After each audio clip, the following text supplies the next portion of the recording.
Cesare Pillon è vicepresidente e amministratore delegato di Acegas APS, un'azienda importante che è a scavalco tra le regioni Veneto e Friuli Venezia Giulia.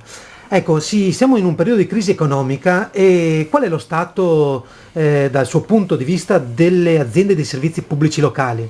Le aziende sono variegate, quindi ci sono situazioni diverse. Per quanto ci riguarda, la situazione è di grave crisi, nel senso che ci rendiamo conto della difficoltà delle famiglie e degli operatori economici a pagare i servizi che vengono forniti.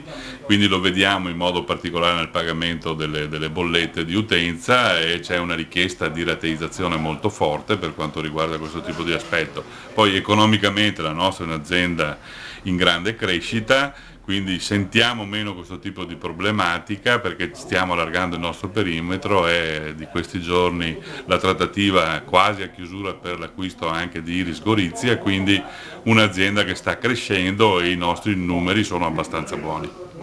Ecco, come attuare, si parla di federalismo, ma soprattutto in molti cercano di trovare soluzioni per attuare il federalismo. Ecco, nei servizi pubblici, come garantire qualità ed efficienza? Ma qua è un ragionamento che va fortemente a braccetto con le riforme che sono in nuce adesso, e cioè anche il decreto Ronchi che è stato definito l'anno scorso, che prevede anche un percorso di liberalizzazione e di privatizzazione dei servizi locali, quindi il federalismo deve andare anche incontro in modo particolare ai temi dei cittadini e si gioca nel campo della qualità. Non c'è dubbio che da questo punto di vista occorre una massima trasparenza con gli utenti e far comprendere che solo attraverso un piano di riassetto dei servizi pubblici locali si potrà avere la qualità anche per affrontare le sfide del futuro. Grazie. Prego.